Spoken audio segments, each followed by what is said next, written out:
Are you struggling for consistency in your sim racing? Does your iRating look like a roller coaster? If so, we have good news for you.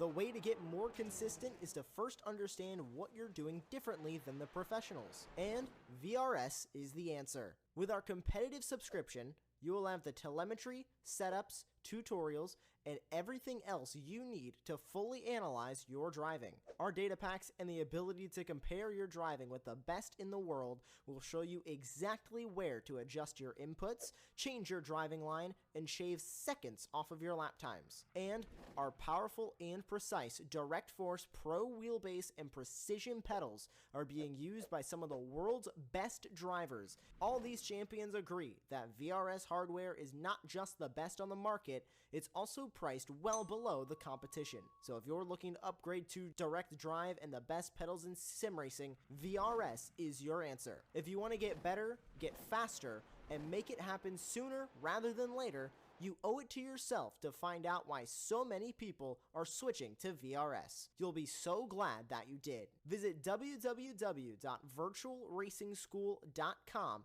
and learn why the best use VRS.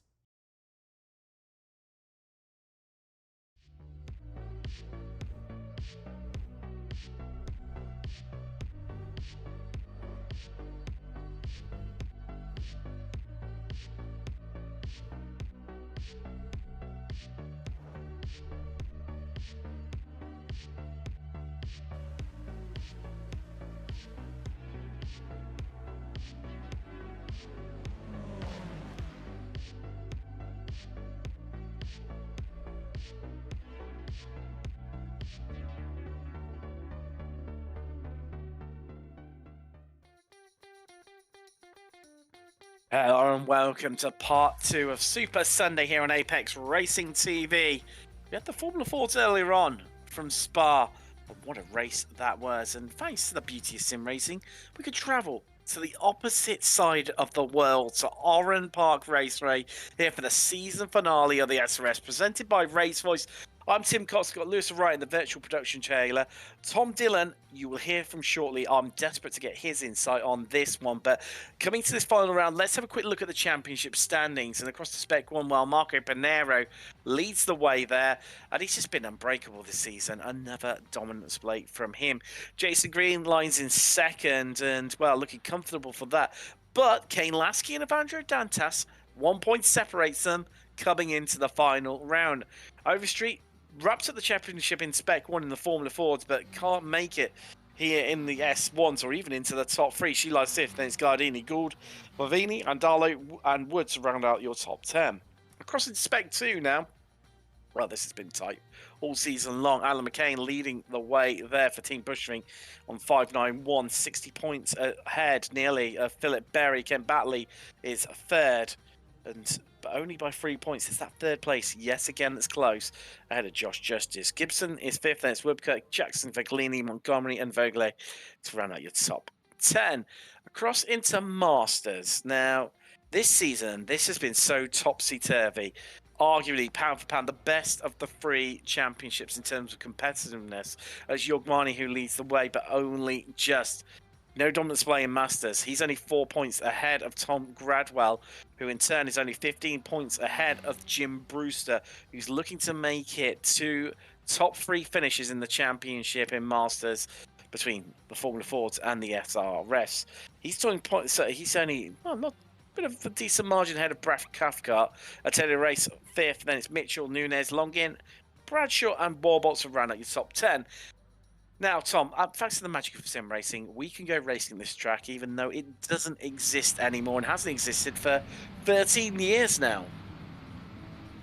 Well, I didn't know that, actually. I've raced here once in the MX-5s and iRacing and not really touched it since. But, yeah, well, it's fantastic. It's a lovely little circuit, isn't it? One of the most Australian circuits you'll visit. Very small, very, very interesting. But 2010, this place was...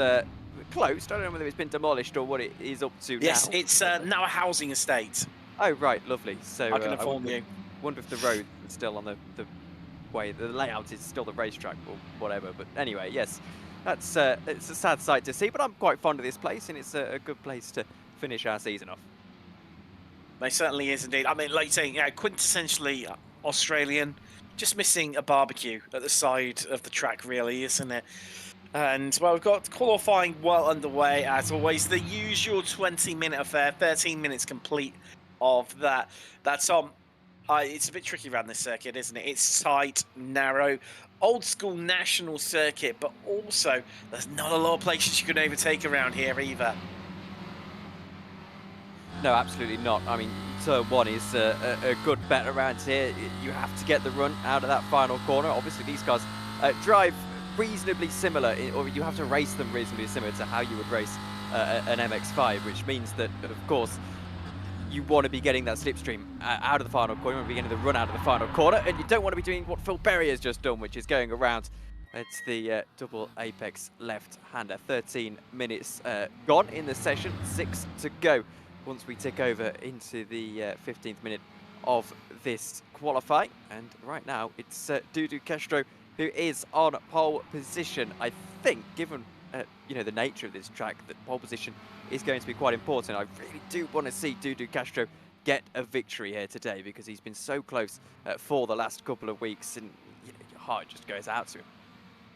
He has been, hasn't he? You know, of course, I think back to Interlagos for me, where it was so unlucky, that netco contact with Marco Pinheiro, who, ironically, he was in the chat earlier on in the Formula Ford race, and he was saying to in that thinks he needs a beer before tonight's race, just to try to, you know, settle the nerves and, you know, focus the mind a little bit. I tell you, he's in the session, but he hasn't turned a lap yet in qualifying. I mean, he's got the championship wrapped up.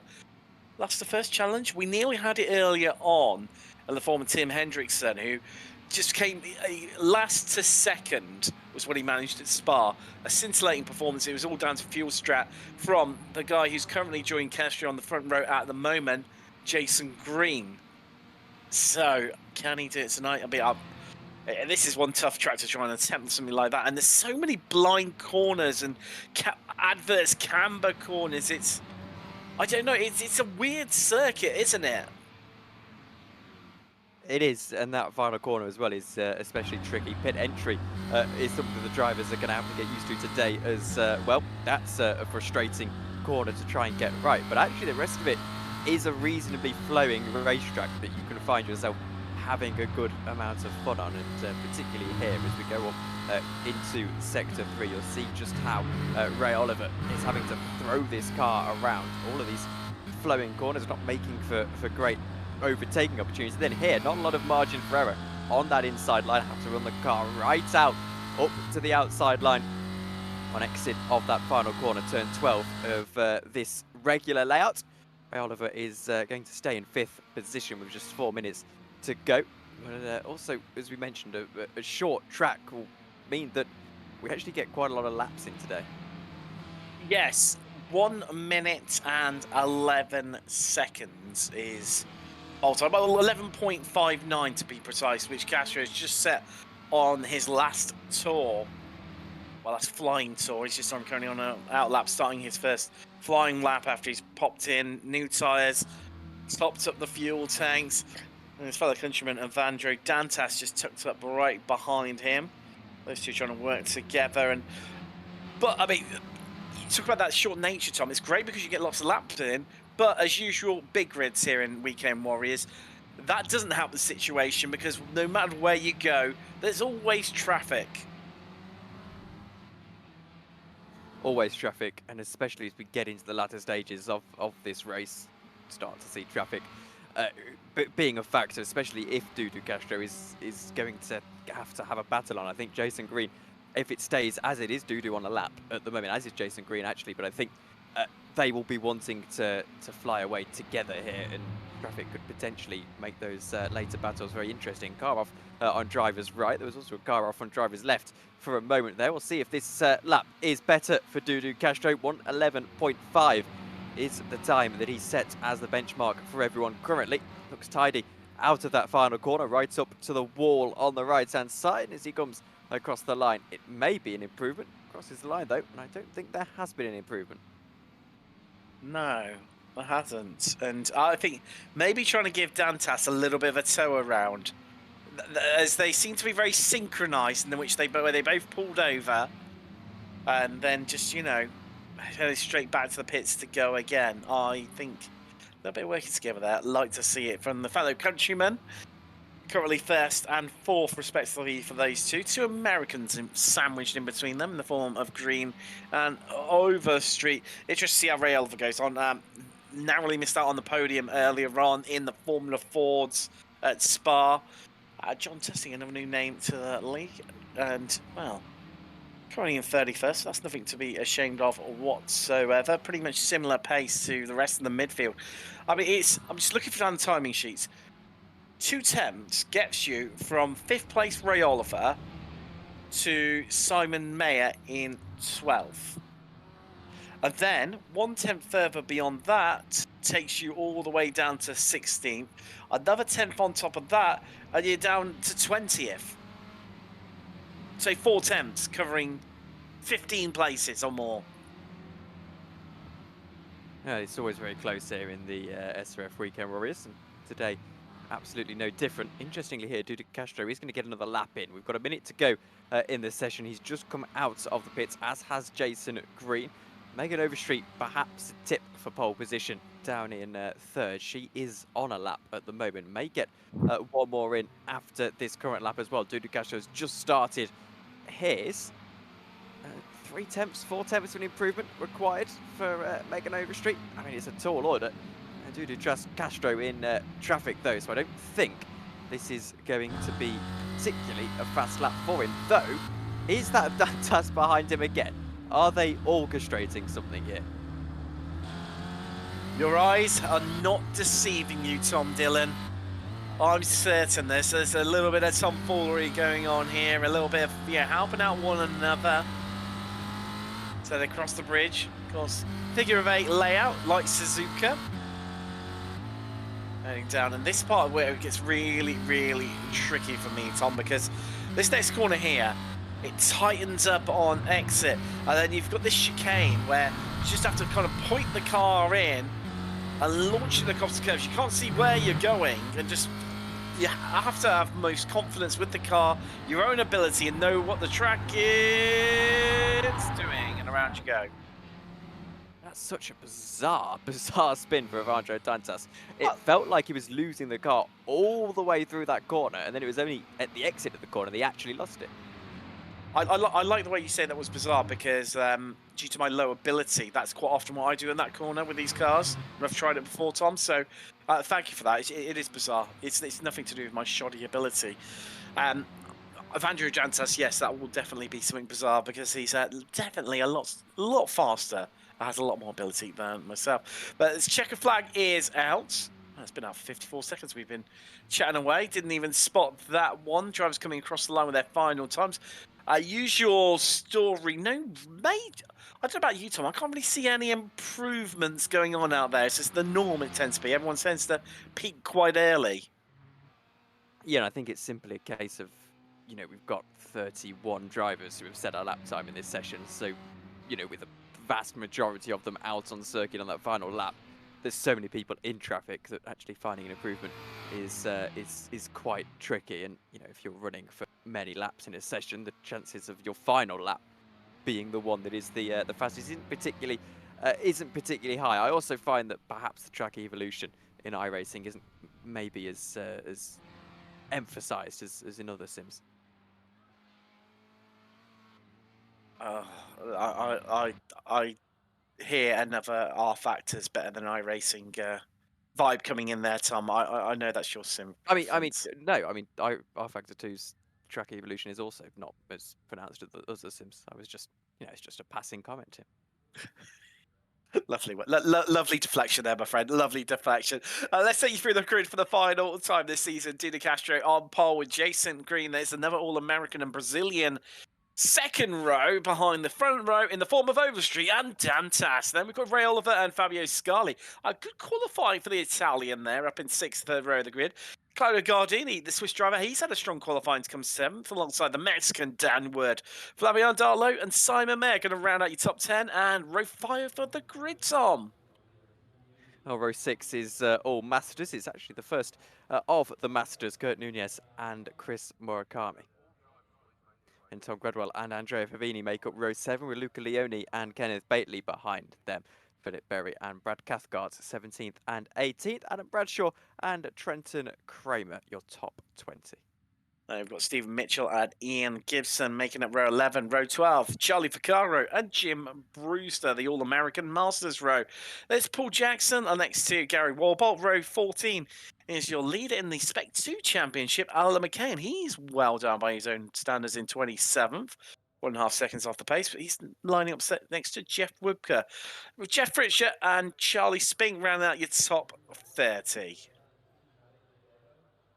And the rest of the grid is John Tusting, Marco Panero, Gianni Longini and Michael Viglini. Now it's interesting to see our champion there in 32nd. That's interesting to see his progress throughout the field. I wonder if anything happened in that session or if Marco Panero just fancies a challenge in this last race of the season. Well, we talked about that Brazilian dynamic at the front of the grid between Castro and Dantas. There's 3 Italians at the back. I mean, maybe I'm just reading too much into this, Tom. Maybe I am. I'm talking to Marco Panero in the chat. However, he's not taken to the track, so I'm not sure whether he's going to... Maybe just not feeling it. And maybe not joining us. That'd be a bit of a shame. We'd love to see Marco Panero last the first challenge.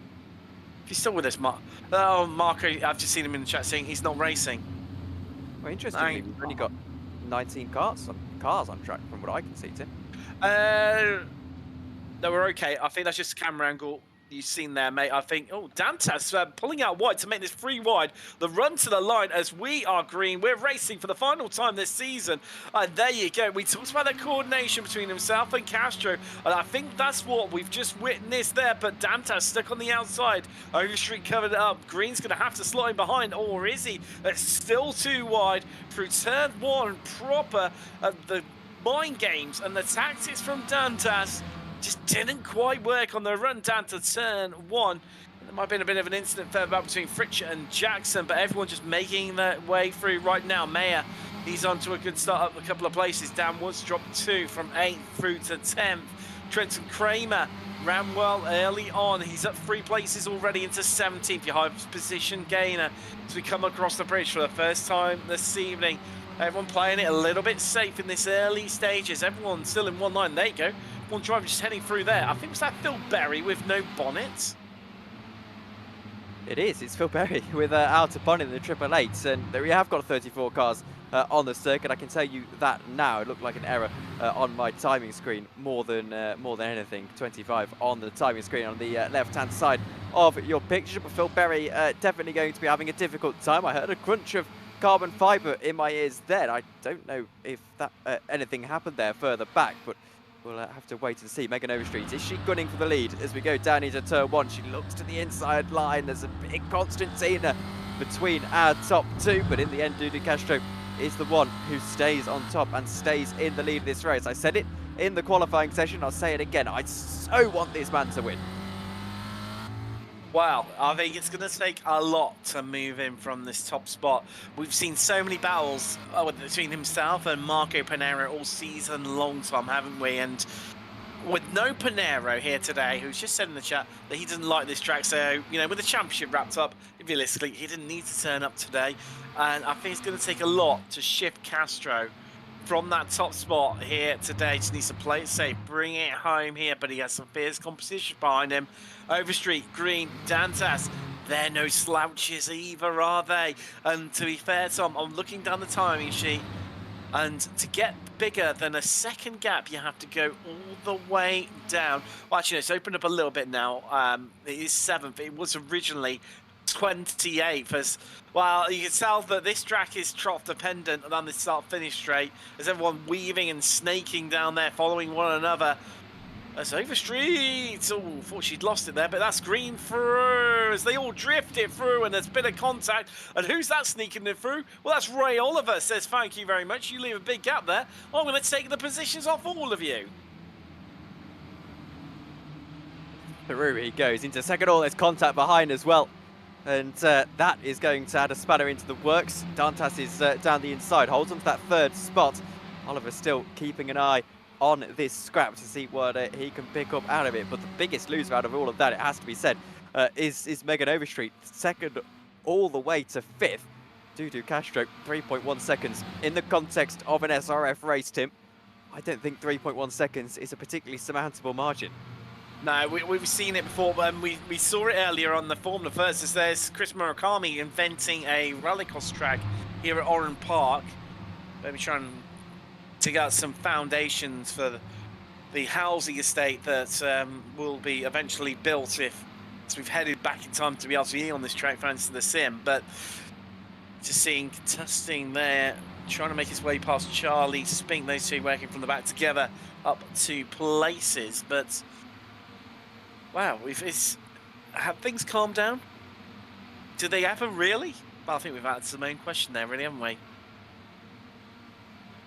Oh, Dan Wood's dropping a few places. I think my spidey senses, Tom, are telling me that he has come off track somewhere. There he is in the 26 machine. So 28 even. It's his livery that just makes it look like a 6. And he gets through as well into 22nd position. I understand how it can be difficult to read numbers sometimes off of cars, but he's under pressure still, braking a little bit earlier than Gary Volbolt behind. Not Gary Volbolt, sorry, the car in front of Gary Volbolt, in fact, of Vaccaro. Volbolt is now trying to make the most of this and make a move, but inside of this part of the track it's particularly difficult. He's got a fantastic run here, though, and will look to go down the inside line. Surely no, again, he's being smart. Volbolt had to catch a little bit of a slide there for a moment, so actually, in the end, he doesn't gain a great deal of time at all. And in fact, that car just looks very loose. It does, doesn't it? For the cars that don't have a lot of horsepower, 106 by my recollection, it looks really fast and furious through that section, doesn't it? It looks far faster than it actually is. And I'm just showing that it's really not draft dependent, this track. The fact Phil Berry still has no bonnet and is still able to keep in the fight on the hunt with Gradwell in front of him, Favini not too far up the road too. It's really, really showcasing that just, wow, clearly that extra body panel was just slowing him down before. Lighten the car up, get rid of it, off he goes.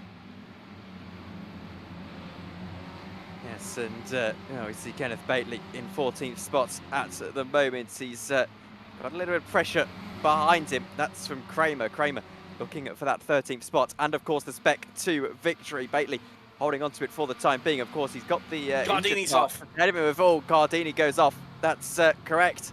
So we'll take a break from that Spec 2 battle, which actually might now start to be affected by Gardini. Everyone breathe in and they make it through. I mean, that is a scary part of the circuit where you just we were talking about it before, and just enter in blind, don't you? And you have to have a lot of confidence in your own ability and track knowledge. Everyone makes it through. It all settles it down once more. Well, I tell you what, it is as tight as you like in this season finale, turning into a bit of a street fight here in Oran Park. Everyone's scrambling for positions.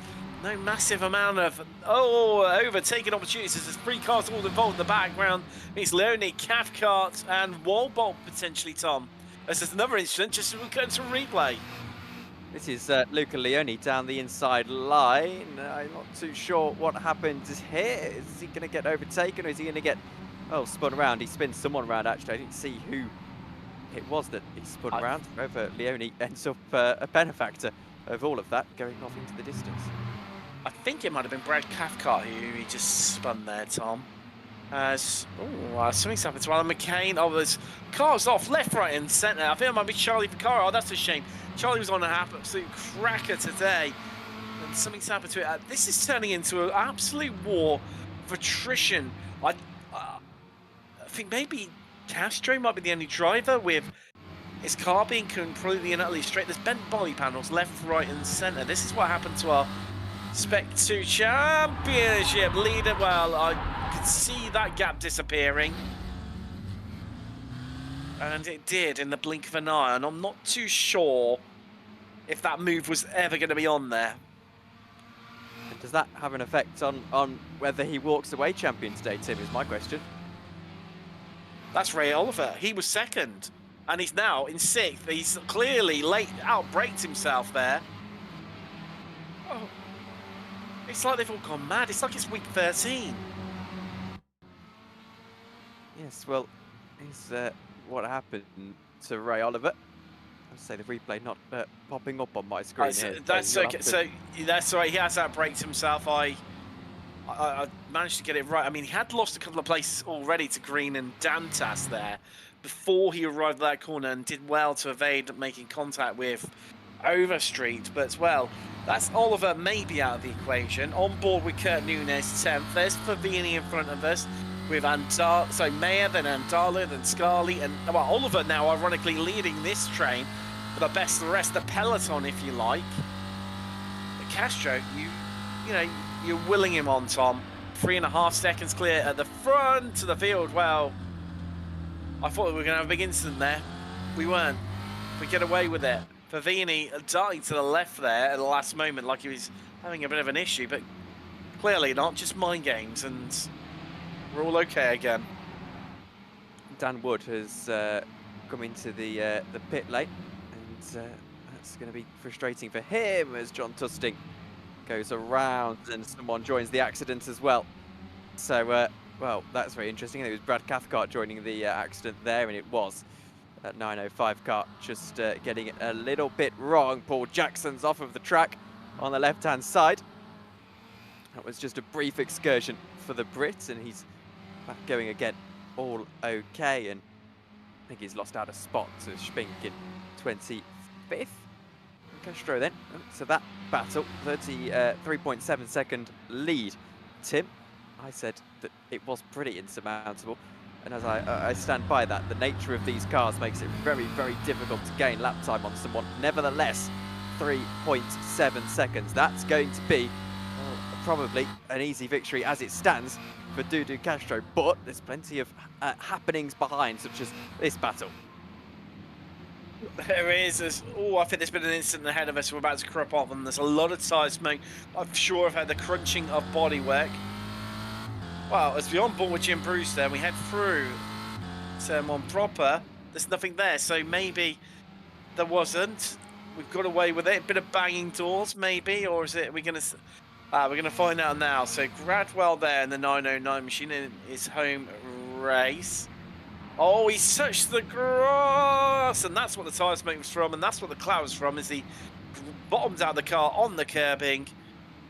Well, it did well, because that inside curb, Tom, is deceptively high. And in certain cars, it's really easy just to wedge the car on it and get stuck. Not that I've ever experienced that myself at all, ever. Well, I'm not sure you're being totally truthful there, Tim. That little aside is Oran Park bringing back some unfavourable memories. Yeah, it is. I'm not going to lie, Tom. It is. It's yeah. Only ever iRacing victory game here for me in MX5. There you go. Someone's got to love it. Yes, yeah, I'm quite fond of this track, as I said earlier. Getting Kramer. Oh, it's going to go straight into the back of Mitchell, and well, it's a very nice save. Glad he saved a little bit of his pride there, but unfortunately, he was straight into the back of Stephen Mitchell. Wow. Weirdly, we're only just coming up to 12 minutes through this race. It feels like we've been going forever, but I mean, just the amount of laps. I mean, 10 laps. We're only 4 laps deep in the weekend. Sorry, in the Formula Fords earlier on at Spa. Of course, chalk and cheese in terms of track length. Oran Park is, well, just a meager 1.6 miles, 2.6 kilometers in this configuration. And ironically, it's not even the smallest one available to us. But just looking at Overstreet there, just hot on the heels of Dantas. Green has, well, he's really opened up a gap there, hasn't he? 2.7 seconds. In fact, maybe even growing more so. But aside that, Castro looking good for this and clear. But Green is the master on saving fuel and pit strategy. Looks like he's underfueled the car when he comes in, but actually it normally has its time to perfection. If he could do the same again, it saved him 3 seconds at Spa. If he does it in the SRFs here in Oran Park, Tom, then all of a sudden it's game on at the front between him and Castro. Yeah, that's a point, and I think if anyone has got a chance of winning this race, it's probably these two, and of course Green up in second.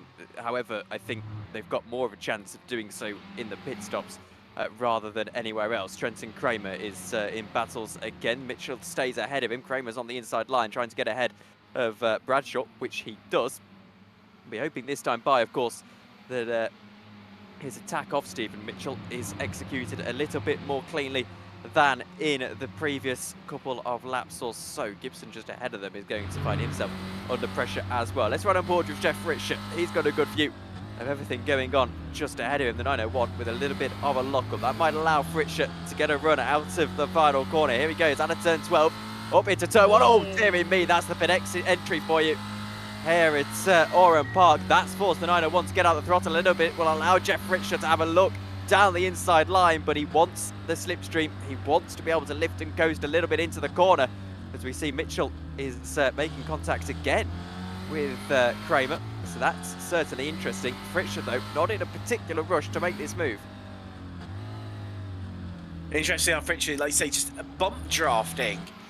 Two words you don't tend to hear at Oran Park, but Jeff Fritsch giving Murakami there the hurry up and pushing him along to ensure that they stay in the fight, with Kramer, Mitchell and Brewster just ahead of them.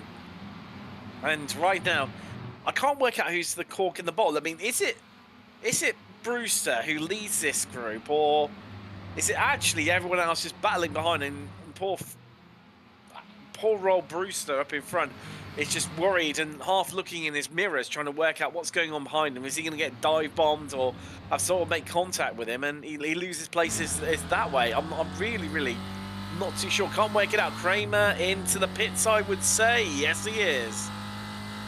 And so comes in Fritsch and Leone as well. Jeff Fritsch is up 10 places. Very early pit stops, isn't it?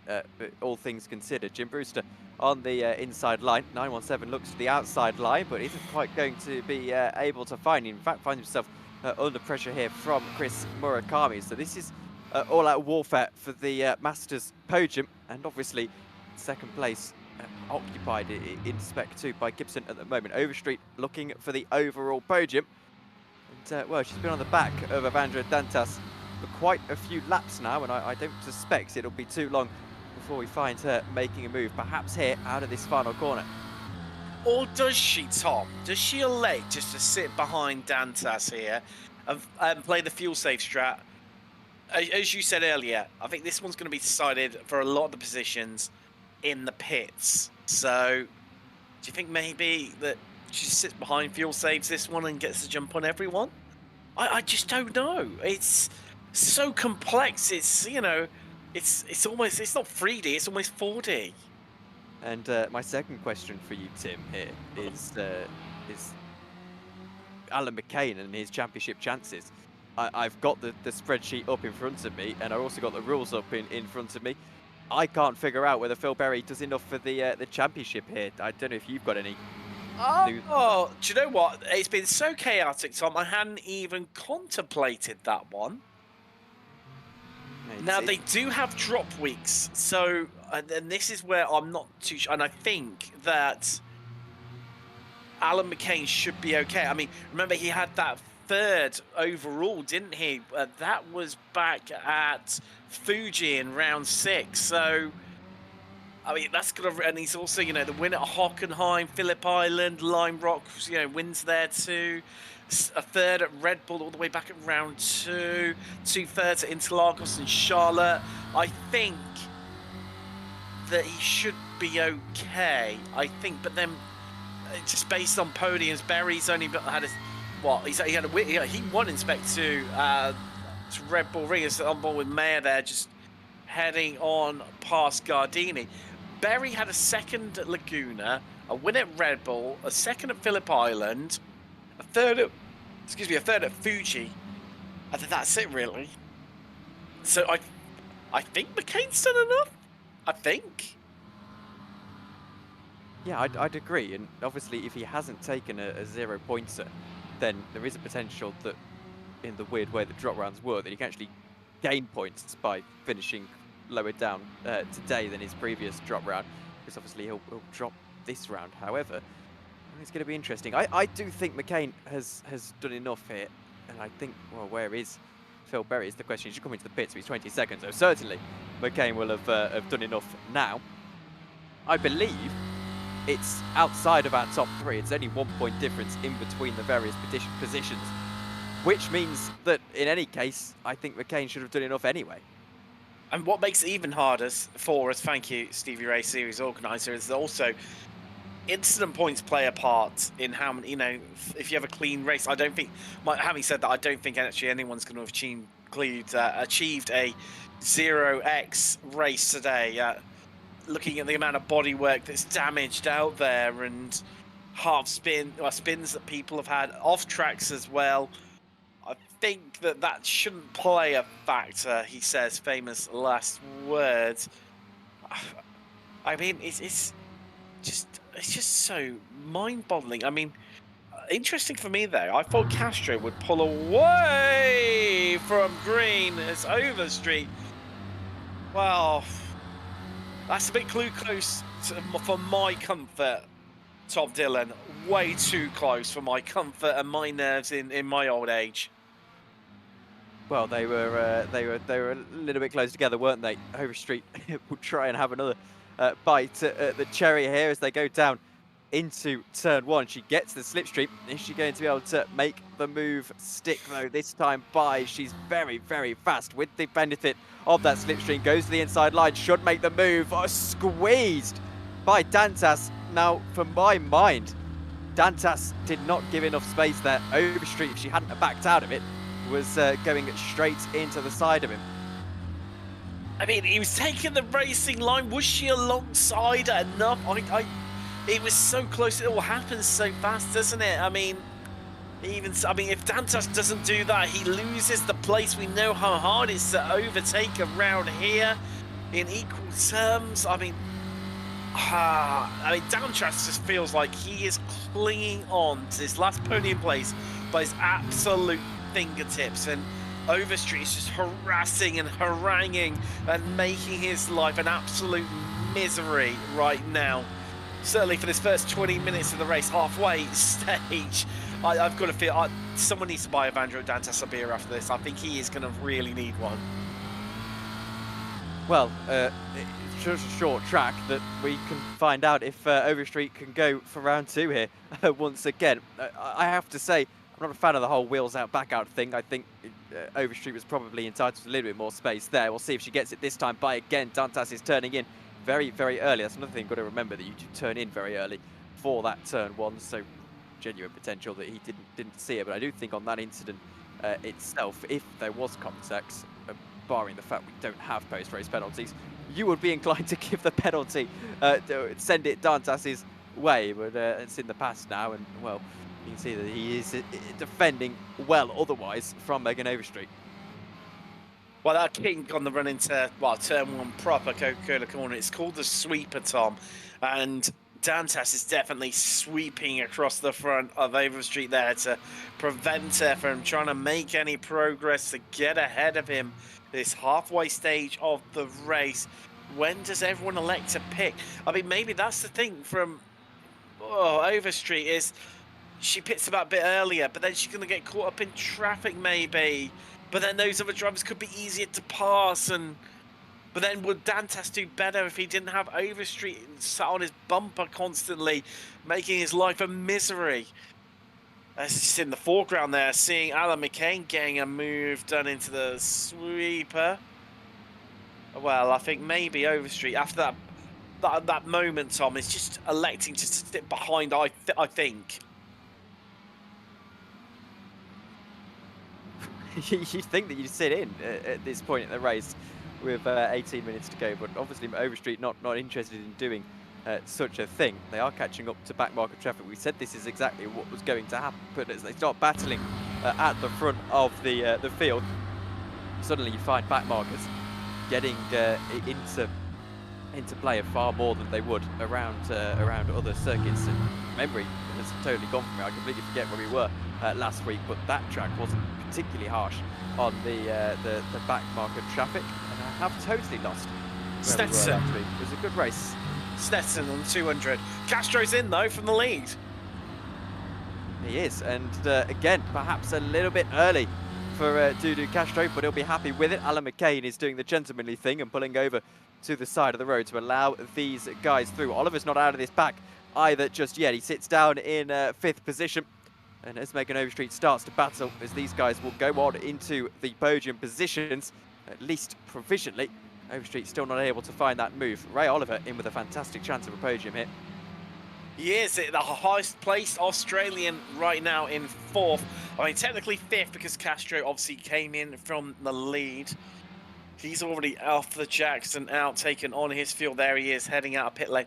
We talked about the pit entrance being treacherous. Pit exit, still not quite as treacherous, but as pit exits go, it's not a comfortable affair.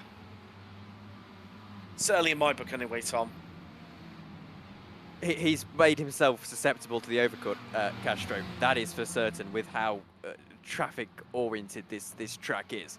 And that's going to play into the hands of these guys, which is why I'm starting to think Megan Overstreet, if she's not going to be making that move soon, should start to sit in. 9.2 seconds though. Green is into the pits, and this is how we. This is where we find out really. Jeff Fritscher is on the inside line. He's getting through, I believe, backmarker traffic. There's a car on the right-hand side there. No, in fact, he's getting past Spink.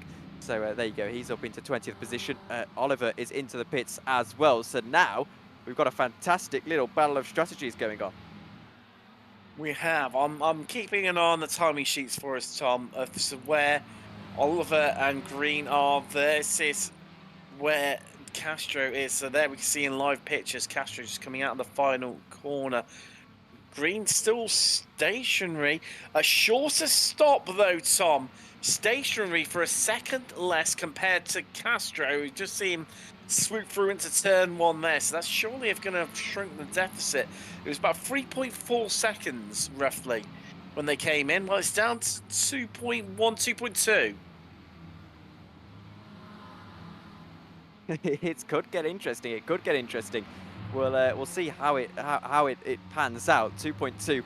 When you take into consideration that they've got a lot of traffic to deal with, that can quickly evaporate away. I stand by that in clean air conditions, that 3.5 second gap wasn't coming down a great deal. There's your track map to see how that traffic is sorting itself out. This time, though, Overstreet and Dantas is a battle for the lead, at least provisionally. They won't be in the lead in net conditions as Overstreet goes to the inside line, and this time is able to make that move, and it feels like Dantas made that very easy for her.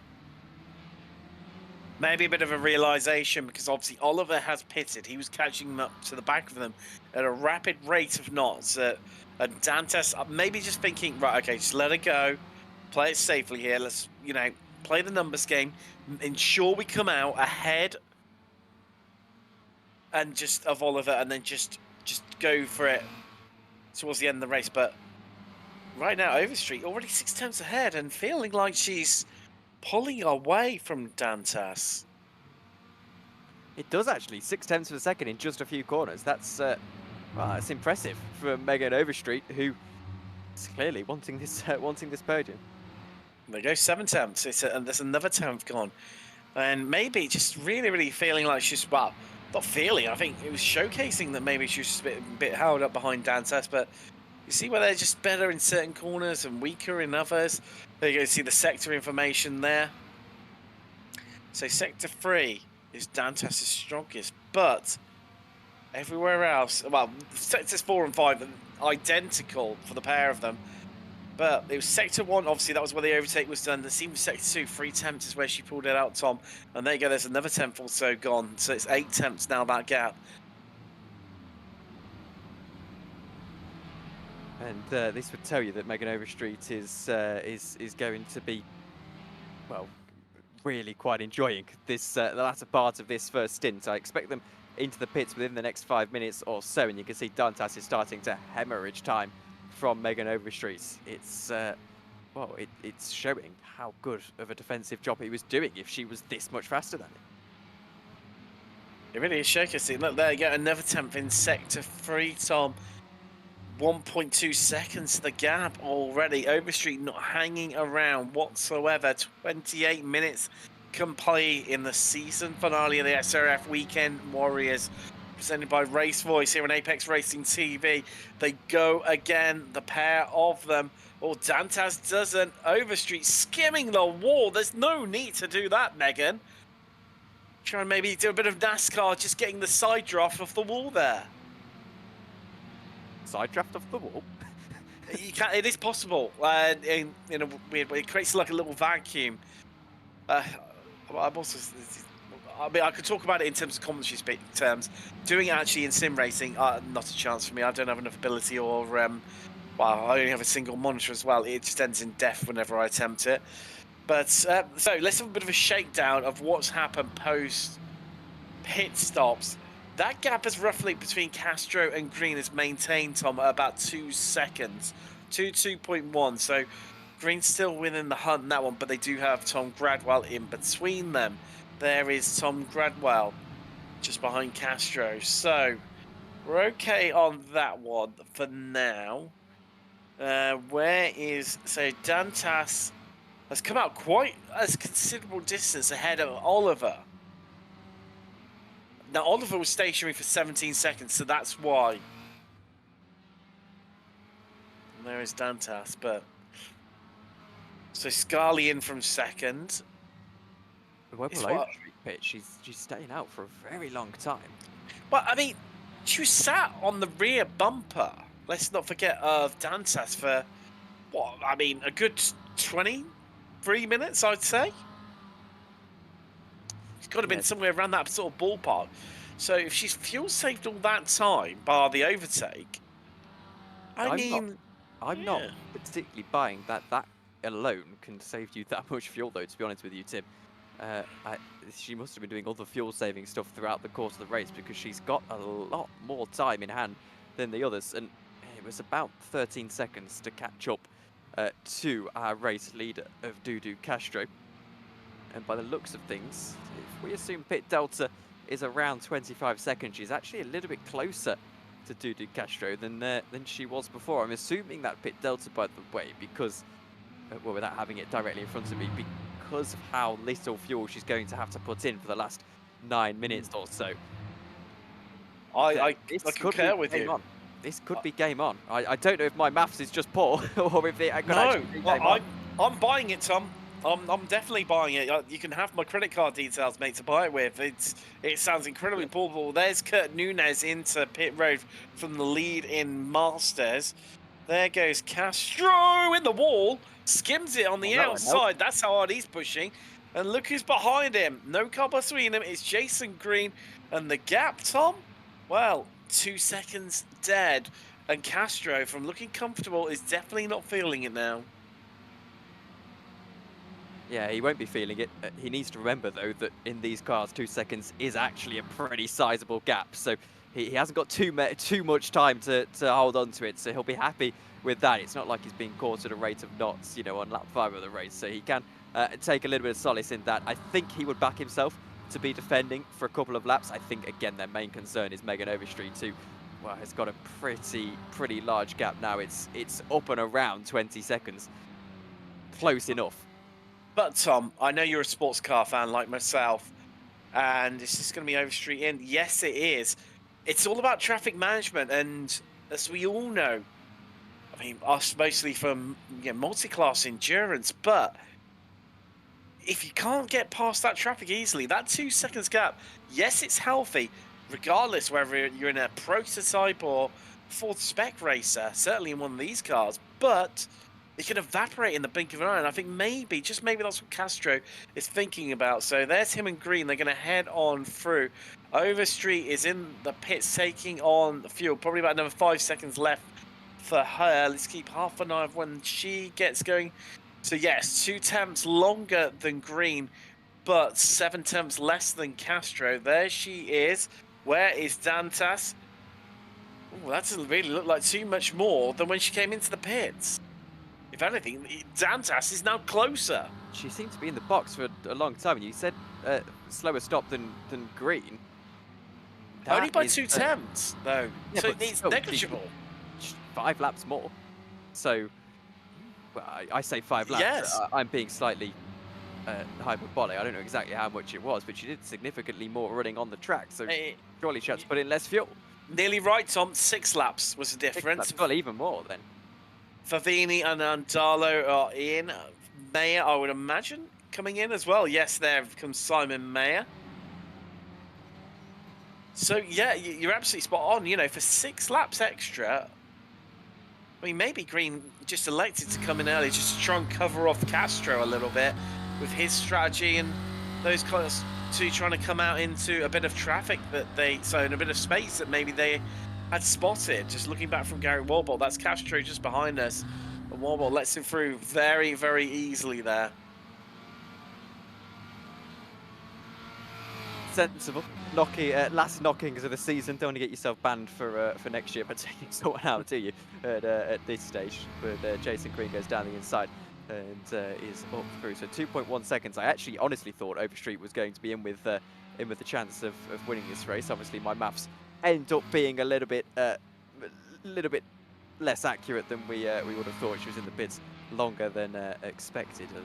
11 seconds, 12 seconds now up to the leader. Ian Gibson, what a drive for him. He's really come out of nowhere, hasn't he? Up in third position in the Spec 2. That's, oh, he's not pit yet. There you go. Thank you, Louis.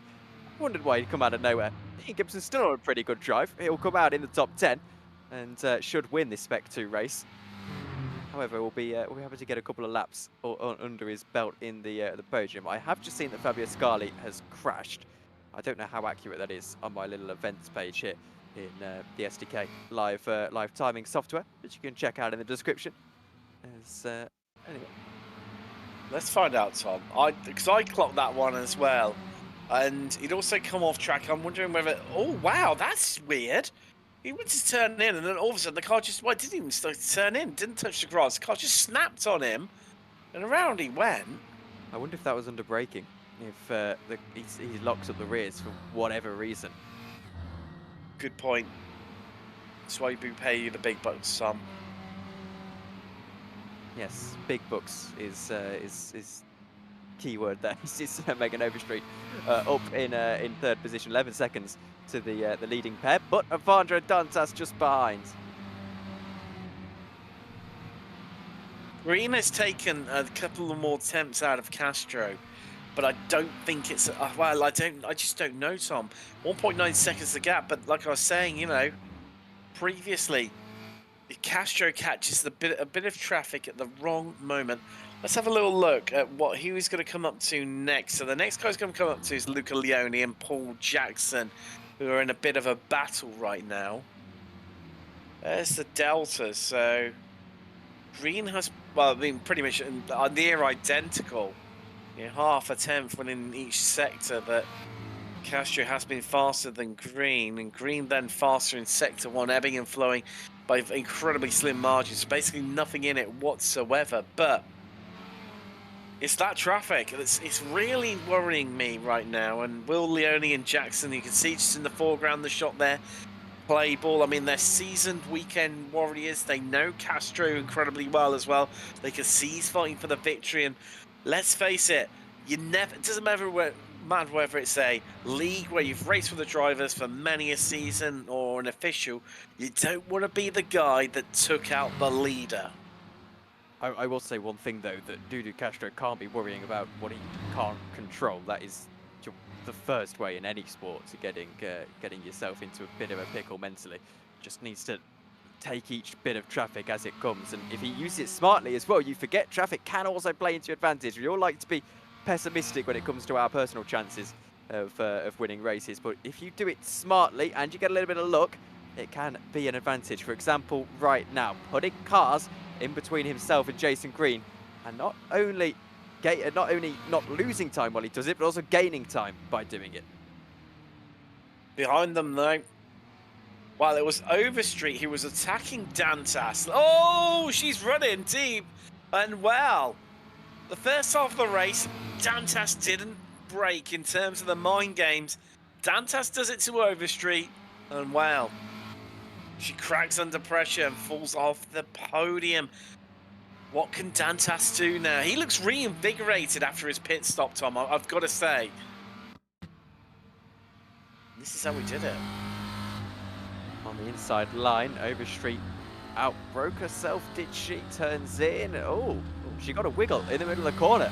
That's how it happened. There wasn't just a little bit of a wiggle, slight wiggle. It sent her off of the racing line, and that was that. However, we've seen her pace over Dantas, and now when she's in the slipstream, with just a minute and a half to go, we won't be on the final lap this time by. We'll get one more lap in after this. However, she'll be keen to get back past. Let's see if she can do it as we go on to the pit straight for the penultimate time this season. Overstreet is on the outside line, squeezed a little bit by Dantas, wanted that inside line, realised she was alongside, so going to have to go the long way around here. Megan Overstreet breaks a little bit earlier than Dantas, and that is going to be Dantas holding on to the position for the time being. One more chance for Overstreet to make that move. Oh, I think it's time for a deep breath as we look down from the helicopter there. Can Dantas hold on? Murakami, oh no, just triggering the pit lane entry there. That was a very late stop for him. What has Dantas got up his sleeve? We've seen his staunch defense, and it's all about that final turn. So getting the exit off it to ensure you can stay ahead on the entry into one. Here we go, folks. Who's got it in them to make this work? As we race up towards, through the chicane, towards that famous final turn, that wall looming large on the outside there. Overstreet getting the much tighter line here. She's going to have the run as Dantas messed up that final corner and messed it up. He cuts down to the inside of the track. Overstreet on the grass, keeps hold of it, goes to the outside. Gonna have to go the long way around. Couldn't get it done last time. Onto the brakes they go. She's kept the car alongside here, Tom. But I don't think it's gonna be enough. A well played Evandro Dantas in defending that one. She's still got a chance, perhaps one more as they get to the run to the line. Castro is going to get the victory in a few moments' time, and my word, as he deserved it with the way he has driven throughout the last few races in this season. It was about time, and I believe it's about to happen. But Megan Overstreet is hounding Evandro Dantas. She's worked so hard herself for this podium this afternoon, this evening, and she might only have a couple more opportunities to do it. Well, there goes Deodu Castro. He is going to take his first victory of the season. Congratulations to him. A deserved winner. But look in the background. Oh, there's contact. Dantas in the wall. Overstreet, well, talk about sportsmanship. Slows up. And that means that Dantas is going to get third. But Tom, it was brewing between these two. Desperation from Overstreet, isn't it? And well, fair play to not just going on into the distance and letting it sort out afterwards. That's important in a series where there's no post-race penalties. And again, correct me if I'm wrong on that, Tim. There's no post-race penalties here. You are right. I shouldn't second guess myself so much, but you know, to have the awareness to just allow them. We're not quite done though, because look, that's Gradwell into the last turn. Sneaking up the inside of Gibson, but Gibson coming back here, Tom. There could be a race to the line between the pair of them, but I think Gladwell's just done enough there. Yes, he has. 2 attempts at the line, but they're not in the background. Well, take your pick. Oh, they're still going incredibly slow. I think they've run out of fuel. That's the 43 there. Jeff Fritcher. Oh, that's going for Jeff because he has had an amazing race. He was at 15 places. And I think it might even need a bit of a push to get across the line. Oh, no, he's across. We're okay.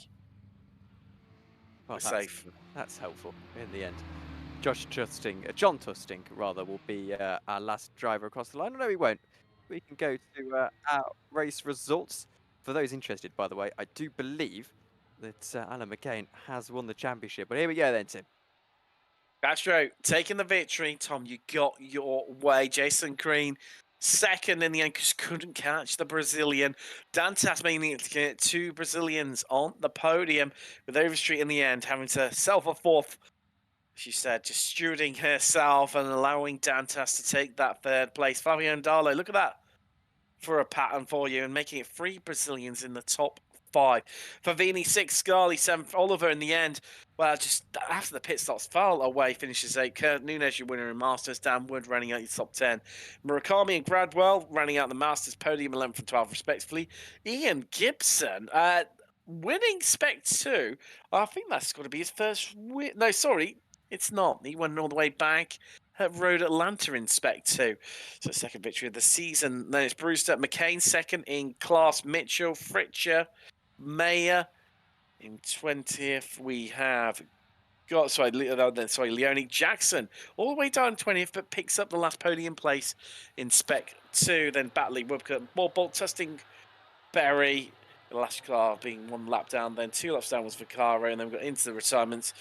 Gardini and Spink, we lost them back on lap 29. And then it was Bradshaw, Kramer, Cathcart. And then obviously Panero and Lilgin and Veglini, 3 Italians not making the start. Let's have a chat to some people.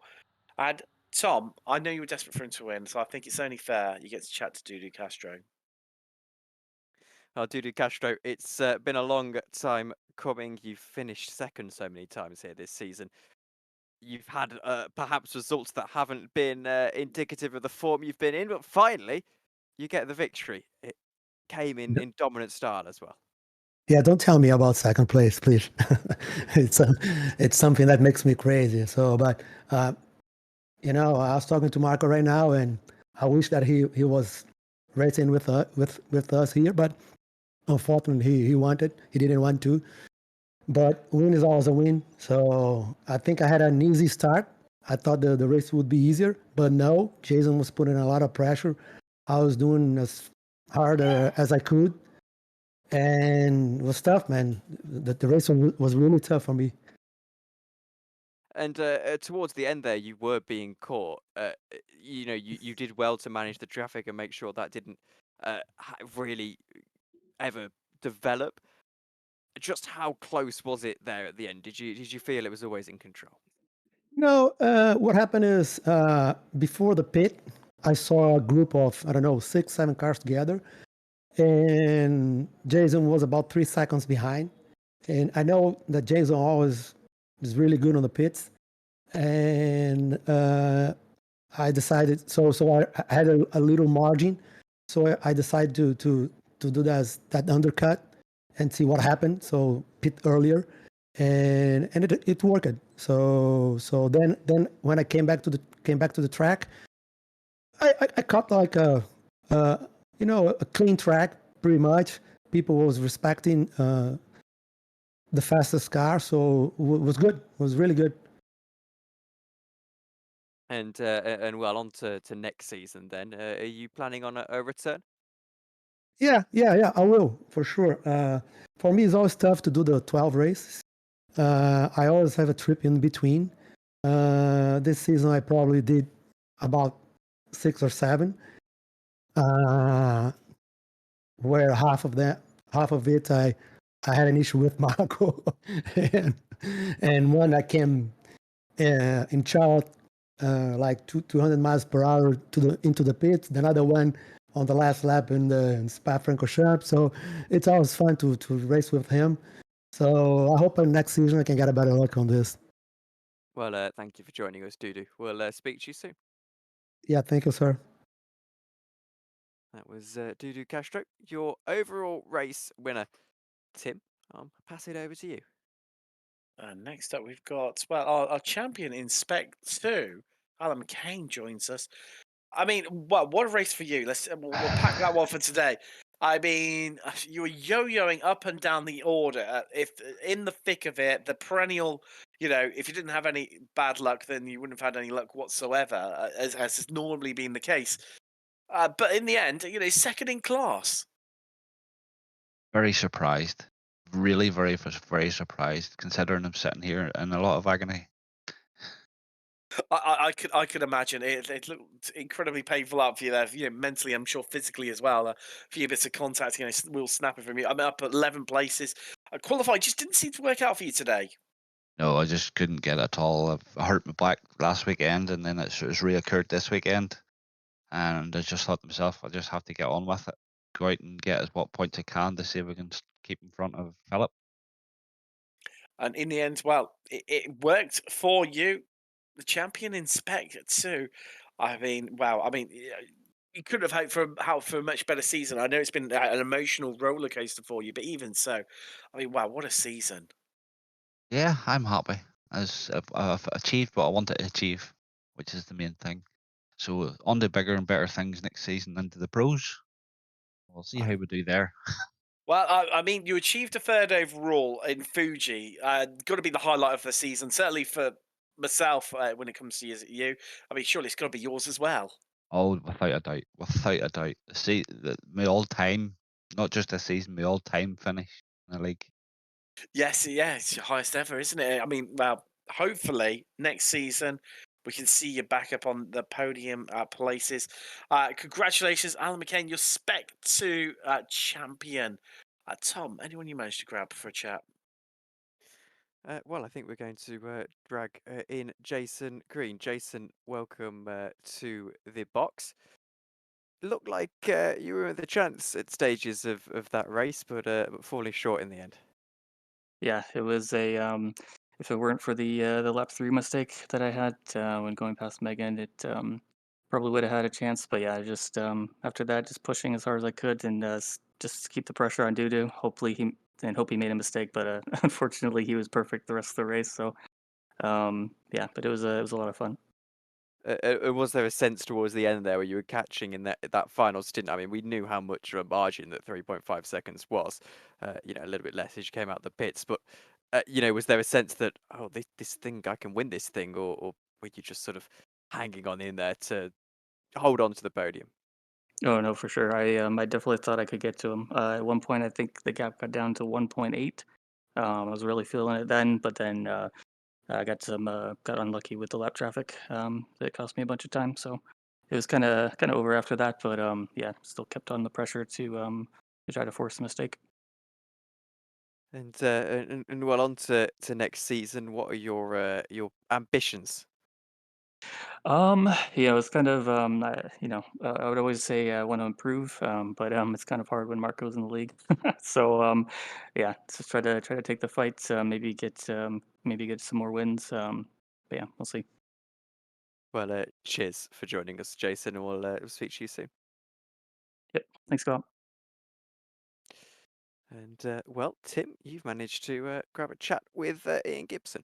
Yeah, our Spec 2 race winner. I just want to pop in and be rude not to. Ian, congratulations.